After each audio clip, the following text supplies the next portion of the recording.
अप्रैल माह 2026 प्रथम पाक्षिक सूचना 1 से 15 अप्रैल 2026। पीएम अभीम प्रधानमंत्री आयुष्मान भारत स्वास्थ्य अवसंरचना मिशन। प्रधानमंत्री अभीम कुछ केंद्रीय घटकों के साथ एक केंद्र प्रायोजित योजना है जिसका उद्देश्य शहरी और ग्रामीण दोनों क्षेत्रों में विशेषकर गहन चिकित्सा सुविधाओं यानी क्रिटिकल केयर तथा प्राथमिक देखभाल संबंधी सार्वजनिक स्वास्थ्य अवसंरचना में मौजूद कमियों को दूर करना है। इस योजना की अवधि 6 वर्ष है, वित्तीय वर्ष 21-22 से 2025-26 तक, तथा इस योजना का बजट 64,180 करोड़ रुपए है। पशुपालन से जुड़ी महिलाओं और किसानों को लाभान्वित करने के उद्देश्य से राज्य सरकार द्वारा दूध पर 5 रुपये प्रति लीटर का अनुदान दिया जा रहा है। मुख्यमंत्री विकसित ग्राम विकसित वार्ड अभियान 19 मार्च से 15 मई 2026 तक जो ये संचालित हो रहा है, इस अभियान में 14,000 से अधिक ग्राम पंचायत एवं 10,000 से अधिक शहरी वार्ड शामिल हैं। राज्य सरकार द्वारा युवाओं में उद्यमिता को बढ़ावा देने और उन्हें रोजगार प्रदाता बनाने के उद्देश्य से हाल ही में राज्य युवा नीति लाई गई है। राज्य में कृषकों को रासायनिक उर्वरकों पर निर्भरता कम कर जैविक एवं प्राकृतिक खेती की ओर प्रेरित करने के लिए 6 से 30 अप्रैल 2026 तक आपनों खेत आपनी खाद अभियान संचालित किया जा रहा है। यह अभियान किसानों को अपने ही खेत में उपलब्ध संसाधनों से जैविक खाद एवं पोषक तत्व तैयार करने के लिए प्रेरित करेगा, जिससे न केवल उत्पादन में वृद्धि होगी बल्कि कृषि उत्पादों की गुणवत्ता में भी सुधार आएगा। इस अभियान के तहत देशी खाद, कंपोस्ट, वर्मी कंपोस्ट, हरी खाद, जैव उर्वरक तथा प्राकृतिक खेती की विधियों को बढ़ावा दिया जाएगा। हरी खाद जैसे ढेंचा, ग्वार और चवला आदि के उपयोग से मिट्टी की उर्वरता एवं पोषक तत्वों की उपलब्धता बढ़ाने पर विशेष जोर रहेगा। वित्तीय वर्ष 2025-26 में राज्य के जयपुर विद्युत वितरण निगम ने अपने 26 वर्षों के इतिहास में सर्वाधिक 102% राजस्व संग्रहण का रिकॉर्ड बनाया है। इलेक्ट्रिक वाहनों को अपनाने में तेजी लाने के उद्देश्य से शुरू की गई पीएम ई ड्राइव योजना अथवा PM electric drive revolution in innovative vehicle enhancement के तहत राजस्थान के जयपुर शहर में सर्वाधिक चार्जिंग स्टेशन स्थापित किए जाने का प्रस्ताव है। निम्न अभियान अथवा कार्यक्रम केंद्र सरकार के माय भारत डिजिटल प्लेटफॉर्म के माध्यम से संचालित किए जा रहे हैं, जैसे विकसित भारत यंग लीडर्स डायलॉग, नशा मुक्त युवा फॉर विकसित Bharat, my Bharat budget quest. विश्व पर्यावरण दिवस 5 जून को प्रतिवर्ष मनाया जाता है। कृषि विभाग राजस्थान सरकार द्वारा 23 से 25 मई 2026 को ग्लोबल राजस्थान एग्रीटेक मीट ग्राम का आयोजन किया जा रहा है। ध्यान रहे, ग्लोबल राजस्थान एग्रीटेक मीट 2026 यह एक अंतर्राष्ट्रीय आयोजन है जिसमें निवेशकों, एग्री उद्यमियों, एग्रीटेक डेवलपर्स, शोधकर्ताओं, नीति निर्माताओं और किसानों की भागीदारी अपेक्षित है। इससे पूर्व ग्राम का आयोजन 2016-17 में किया गया था। इस आयोजन का उद्देश्य आधुनिक कृषि तकनीकों, नवाचार, निवेश और साझेदारियों को बढ़ावा देना तथा राजस्थान के कृषि क्षेत्र में सतत विकास और किसानों की आय वृद्धि को प्रोत्साहित करना है। राज्य बजट 2025-26 में छोटे कृषकों की मांग को ध्यान में रखते हुए विभागीय दिशा निर्देशों में परिवर्तन कर तारबंदी में 1.5 हेक्टेयर भूमि की बाध्यता को दूर करते हुए इसे 0.5 हेक्टेयर कर दिया है। ऐसा करने से गरीब एवं छोटी जोत वाले किसानों को भी लाभ मिलेगा। राज्य में विकसित ग्राम विकसित वार्ड अभियान के तहत प्रोजेक्ट मॉनिटरिंग में डिजिटल मैपिंग को बढ़ावा देने के लिए राजस्थान सरकार BISGN का सहयोग ले रही है। BISGN है भास्कराचार्य राष्ट्रीय अंतरिक्ष अनुप्रयोग एवं भू सूचना विज्ञान संस्थान। विकसित ग्राम विकसित वार्ड अभियान के तहत स्थानीय लोगों के सुझावों के आधार पर वर्ष 2030, 2035 और 2047 की भविष्य की आवश्यकताओं के अनुरूप राज्य सरकार द्वारा गांवों और शहरों के विकास का मास्टर प्लान तैयार किया जा रहा है। राज्य सरकार द्वारा जवाई लूणी रन ऑफ कच्छ मार्ग को राष्ट्रीय जलमार्ग 48 के रूप में विकसित करने की योजना पर कार्य किया जा रहा है। राष्ट्रीय जलमार्ग 48 की विस्तृत अध्ययन रिपोर्ट और अनुमानित ट्रैफिक रिपोर्ट तैयार करने का जिम्मा भारतीय अंतर्देशीय जलमार्ग प्राधिकरण और IIT मद्रास संस्थाओं को सौंपा गया है। मुख्यमंत्री जल स्वावलंबन अभियान 2.0। देखिए, इसका उद्देश्य जल संकट से प्रभावित सभी गांवों को चरणबद्ध तरीके से कवर कर जल के मामले में आत्मनिर्भर बनाना है। राज्य बजट 2024-25 में घोषित इस अभियान के लिए कुल 11,200 करोड़ रुपए का बजट रखा गया है। इससे 20,000 गाँवों में 5 लाख वाटर हार्वेस्टिंग स्ट्रक्चर्स बनाए जाने का लक्ष्य रखा गया है। इस अभियान के पहले चरण में 349 पंचायत समितियों के 5,135 गांवों में कार्य करवाए गए। दूसरे चरण में 337 पंचायत समितियों में 1 लाख से अधिक कार्य करवाने का लक्ष्य रखा गया है।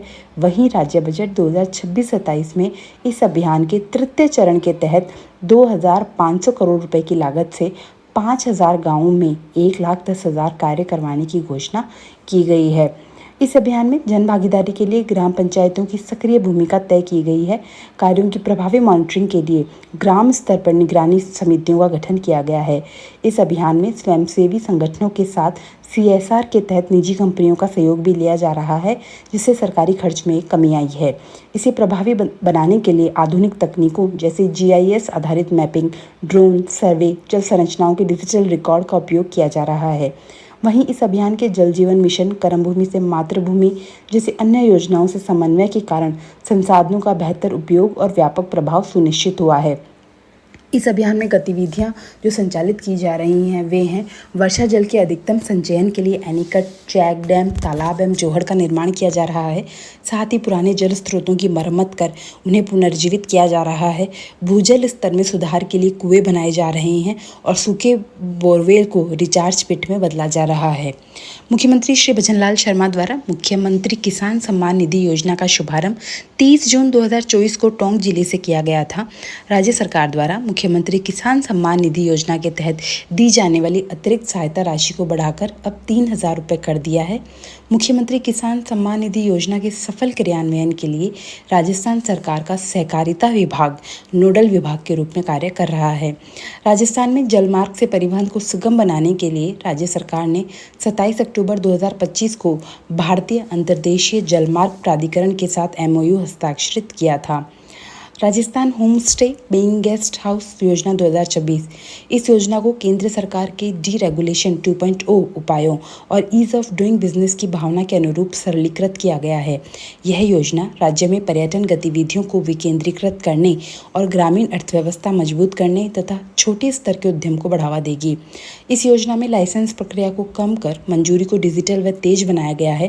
पहले जहां होम स्टे शुरू करने के लिए कई विभागों की अनुमति और अधिक कागजी कार्यवाही करनी पड़ती थी, अब सिंगल विंडो सिस्टम, कम दस्तावेज और आसान रजिस्ट्रेशन जैसी सुविधाएं उपलब्ध कराई गई हैं। राज्य में होम स्टे खोलना पहले की तुलना में अब अधिक सरल, तेज और किफ़ायती होगा। इस योजना के तहत राज्य के निवासी अपने घर या संपत्ति के कुछ कमरों को पर्यटकों के ठहरने के लिए उपलब्ध करवा सकते हैं। अब गृह स्वामी होम स्टे इकाइयाँ अधिक सहजता से खोल और संचालित कर सकेंगे, जिसमें छोटे निवेशक, ग्रामीण परिवार और महिला उद्यमी भी पर्यटन से सीधे जुड़कर लाभ ले सकेंगे। इससे स्थानीय लोगों को आय का स्रोत मिलेगा। Rajasthan home stay paying guest house योजना 2026 के तहत प्रति आवासीय इकाई अनुमत कमरों की अधिकतम संख्या 5 से बढ़ाकर 8 कर दी गई है, जबकि अधिकतम बेड क्षमता 24 निर्धारित की गई है। इससे आवास क्षमता बढ़ेगी, लेकिन होम स्टे का पारिवारिक स्वरूप भी सुरक्षित रहेगा और छोटे उद्यमियों को पर्यटन व्यवसाय में भाग लेने का अवसर मिलेगा। यह योजना पूरे प्रदेश में तत्काल प्रभाव से लागू कर दी गई है। पूर्व में लागू शर्त, जिसके तहत संपत्ति स्वामी या परिवार का सदस्य उसी परिसर में निवास करेगा, को इस योजना में समाप्त कर दिया है। अब होमस्टे इकाई का संचालन संपत्ति स्वामी, लीजधारी या निर्धारित मानकों के अनुसार नियुक्त केयर टेकर द्वारा किया जा सकेगा। यदि स्वामी या पट्टेदार स्वयं परिसर में निवास नहीं करता है तो दिशा निर्देशों के अनुरूप एक नामित केयर टेकर नियुक्त किया जा सकेगा। इससे संचालन में लचीलापन और व्यावसायिक दक्षता दोनों सुनिश्चित होंगे। होमस्टे संचालकों को राजस्थान होमस्टे योजना 2026 के तहत अतिथियों का रिकॉर्ड न्यूनतम 7 वर्षों तक संधारित करना अनिवार्य किया गया है। सहरिया, खैरवा, बारां और कथौड़ी उदयपुर जनजाति परिवारों के लिए सहायता प्रक्रिया को पारदर्शी बनाया गया है। अब खाद्य सामग्री के स्थान पर पात्र परिवारों की महिला मुखिया को 1200 रुपये प्रतिमाह सीधे बैंक खाते में दिए जाएंगे। इस योजना पर 55 करोड़ रुपए व्यय कर लगभग 38,000 परिवार लाभान्वित होंगे। प्रधानमंत्री ग्राम सड़क योजना, भारत के असंबद्ध गाँवों को सड़क से जोड़ने के लिए यह योजना 25 दिसंबर 2000 को पूर्व प्रधानमंत्री श्री अटल बिहारी वाजपेयी द्वारा शुरू की गई थी। इसमें सामान्य क्षेत्र की 500 से अधिक एवं मरुस्थलीय तथा आदिवासी क्षेत्र की 250 से अधिक आबादी की बसावटों को सर्वकालिक पक्की सड़कों से जोड़ने का लक्ष्य निर्धारित किया गया था। साथ ही भविष्य में प्रमुख सड़कों का चौड़ाईकरण, सुदृढ़ीकरण का लक्ष्य भी शामिल किया गया था। यह योजना ग्रामीण सड़क कनेक्टिविटी में सुधार के लिए 3 स्तरीय गुणवत्ता नियंत्रण प्रणाली का उपयोग करती है। सार्वजनिक निर्माण विभाग द्वारा योजना के तहत गत 25 वर्षों में प्रदेश में 75,000 किलोमीटर सड़कों का निर्माण किया गया है। इससे प्रदेश की 15,983 बसावटें और गांव पक्की सड़कों से जुड़ गए हैं। पीएम जनमन प्रधानमंत्री श्री नरेंद्र मोदी द्वारा वर्ष 2023 में देश के 75 विशेष रूप से कमजोर जनजातीय समूहों के समग्र विकास के लिए पीएम जनमन योजना का शुभारंभ किया गया था। राजस्थान में 12 जिले की शाहबाद और किशनगंज ब्लॉक की सहरिया जनजाति बहुल 100 से अधिक आबादी की 31 बसावटों को पक्की सड़कों से जोड़ने की मुहिम शुरू की गई। इसके तहत लगभग 33.48 करोड़ रुपए की लागत से 35 किलोमीटर सड़क निर्माण कर 13 बसावटों को जोड़ने का कार्य पूरा किया जा चुका है। मिशन हरियाणा राजस्थान के तहत मानसून सीजन वर्ष 2026 में राज्य सरकार द्वारा कुल 10 करोड़ पौधे लगाने का लक्ष्य निर्धारित किया गया है। राष्ट्रीय जलमार्ग 48 के अस्तित्व में आने से राजस्थान में माल रन ऑफ कच्छ के रास्ते सीधे अरब सागर तक निर्बाध रूप से पहुंच सकेगा। राज्य सरकार द्वारा ग्रामीण युवाओं को पंचायत स्तर पर ही प्रतियोगी परीक्षाओं की तैयारी की सुविधा देने के लिए अटल ज्ञान केंद्रों को आधुनिक लाइब्रेरी के रूप में स्थापित किया जाएगा। राज्य सरकार द्वारा प्रदेश के 24 जिलों में किसानों को दिन में बिजली उपलब्ध करवाई जा रही है। राज्य सरकार की कार्य योजना के अनुसार नमो नर्सरी जिला स्तर पर तथा नमो वन पंचायत समिति स्तर पर स्थापित करे जाएंगे। राज्य सरकार ने डूंगरपुर और बांसवाड़ा जिलों के ग्रामदानी गांवों के किसानों को ग्रामदानी अधिनियम में संशोधन कर खातेदारी अधिकार देने की घोषणा करी है। देखिए, ग्रामदानी गांव आचार्य विनोबा भावे के भूदान आंदोलन से प्रेरित एक अवधारणा है। राजस्थान में ऐसे गांवों की जमीन का स्वामित्व किसी एक व्यक्ति के पास न होकर सामूहिक रूप से ग्राम सभा के पास होता है। यहाँ कोई भी व्यक्ति अपनी जमीन बेच नहीं सकता है। राजस्थान सहकारी गोपाल क्रेडिट कार्ड योजना राजस्थान सरकार द्वारा वर्ष 2024-25 में शुरू की गई इस योजना का प्रमुख उद्देश्य गोवंश संरक्षण को बढ़ावा देना है। राजस्थान के ग्रामीण क्षेत्रों में निवास करने वाले गोपालक परिवार, ऐसे परिवार जिन्होंने पूर्व में 2 से अधिक ऋण नहीं ले रखे हों, प्रत्येक पात्र परिवार के एक सदस्य को ऋण सुविधा प्रदान की जाती है। इस योजना के तहत प्राप्त ऋण का उपयोग पशुपालक गाय भैंस के लिए शेड निर्माण, खेली निर्माण, चारा, बाटा तथा आवश्यक उपकरणों की खरीद के लिए कर रहे हैं। मंत्रिमंडलीय समिति द्वारा पचपदरा स्थित HPCL राजस्थान रिफाइनरी के लिए 79,79,459 करोड़ की संशोधित लागत को मंजूरी प्रदान की गई है।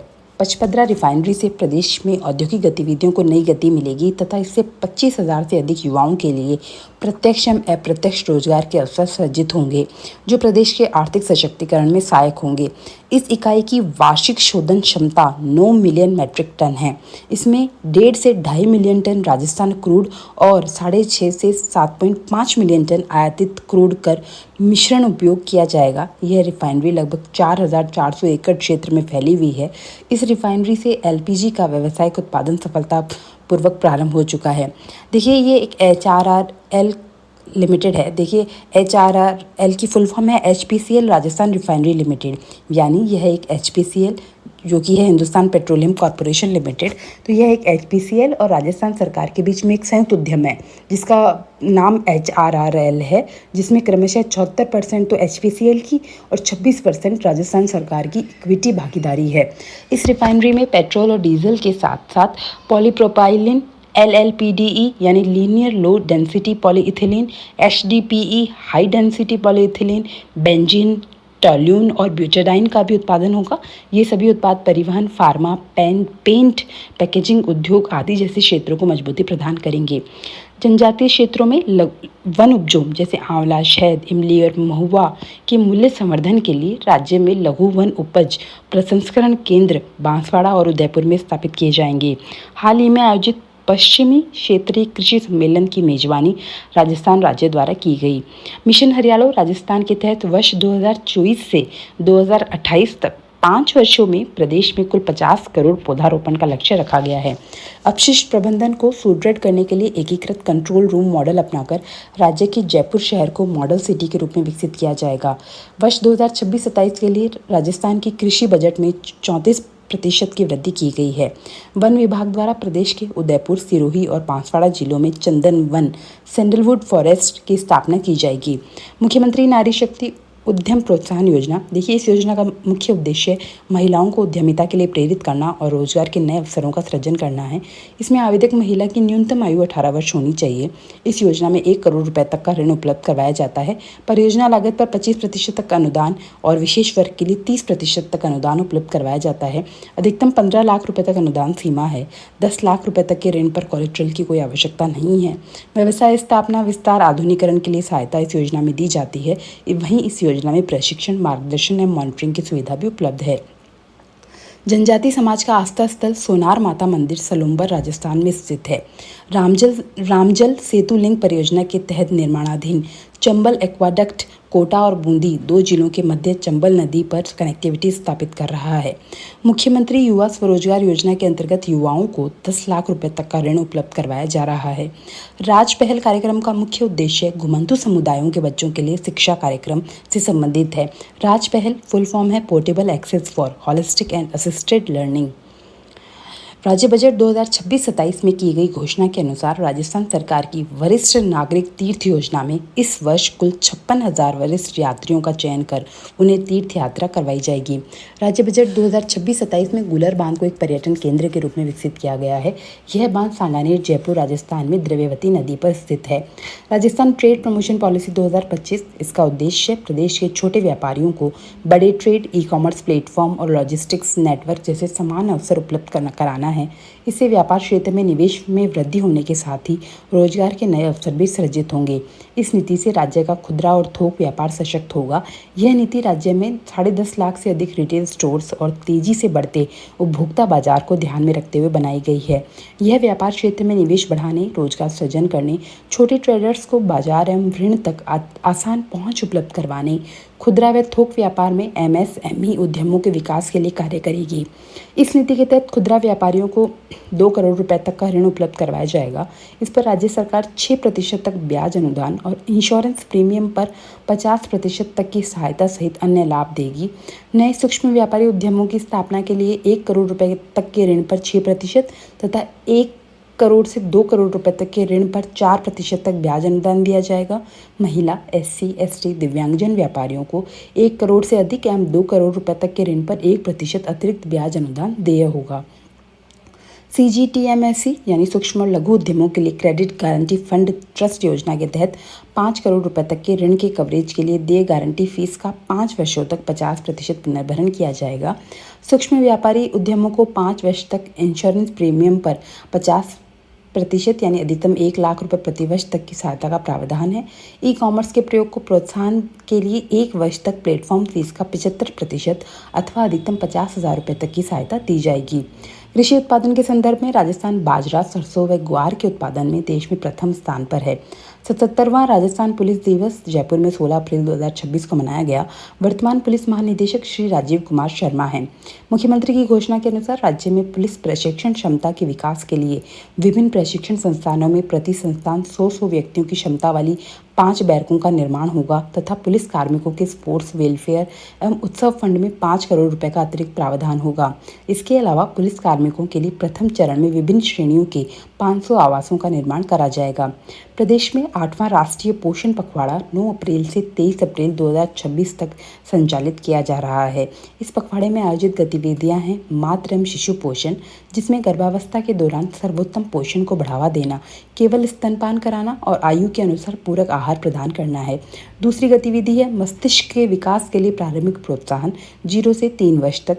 इसमें देखभाल और प्रारंभिक शिक्षण के लिए संवाद को प्रोत्साहित करना है। तीसरी गतिविधि है प्रारंभिक वर्षों में खेल आधारित शिक्षा 0 से 3 वर्ष। इसमें समग्र विकास और विद्यालय जाने की तैयारी में सहयोग करना है। चौथा है स्क्रीन टाइम को कम करने में माता पिता और समुदाय की भूमिका, स्वस्थ आदतों और सक्रिय भागीदारी को बढ़ावा देना है।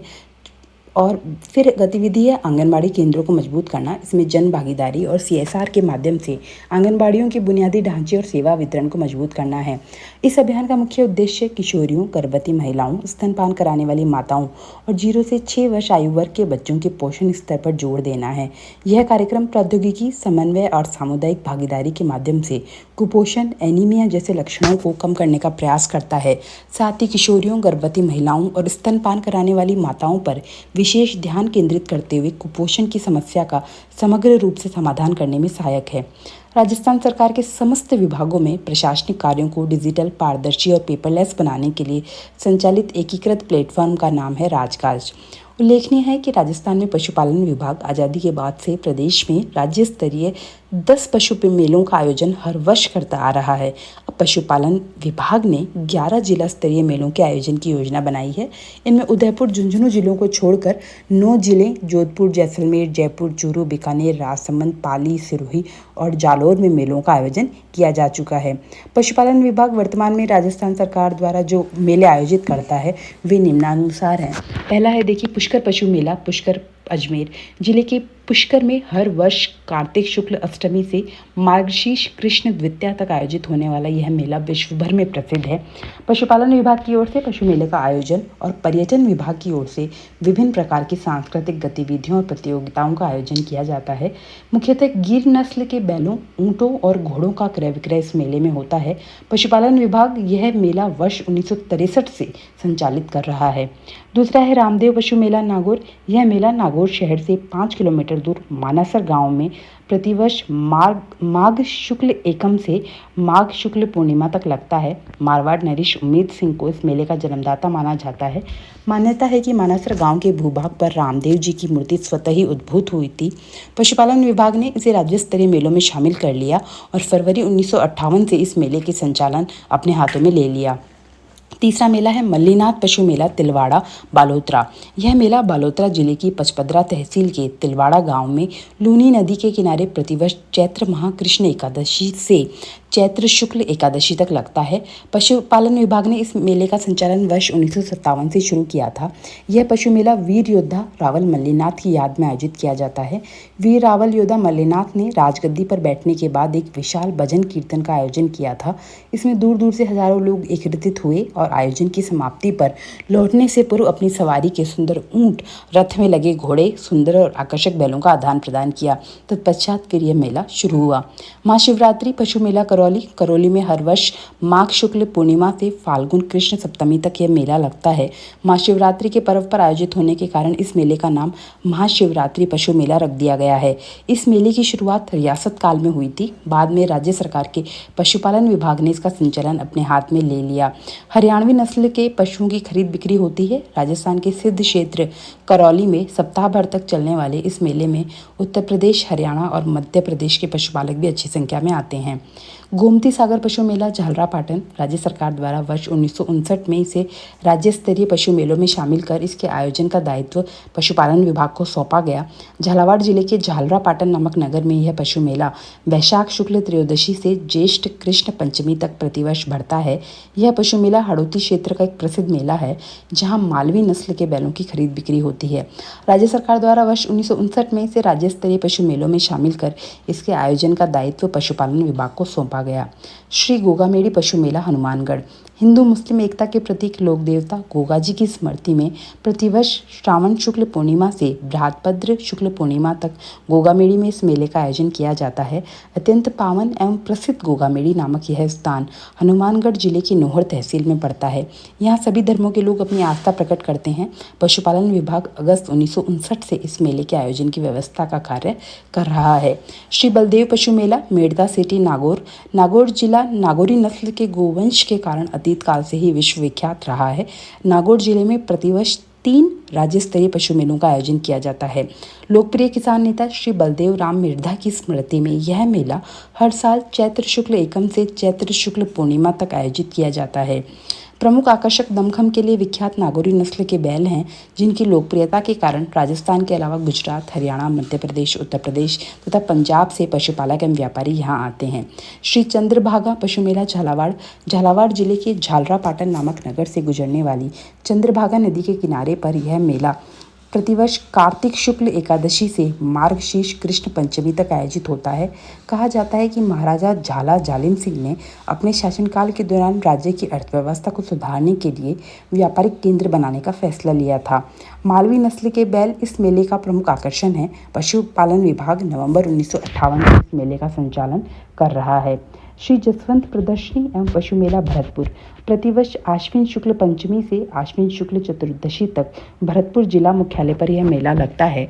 भरतपुर रियासत के महाराजा कृष्ण सिंह ने अपने दादा महाराजा जसवंत सिंह की स्मृति को चिरस्थायी बनाने के लिए उनके नाम पर इस मेले की शुरुआत 1920 में एक छोटे से हाट के रूप में की थी। अक्टूबर 1958 से इस मेले की व्यवस्था पशुपालन विभाग के पास आने से पहले इसका आयोजन रियासती सरकार और कृषि विभाग आपसी सहयोग से करते थे।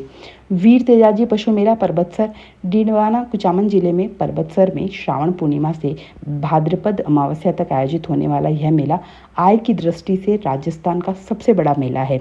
जोधपुर के महाराजा अजीत सिंह ने यहाँ वीर तेजाजी की मूर्ति स्थापित कर और मंदिर की स्थापना कर इस मेले की शुरुआत करी थी।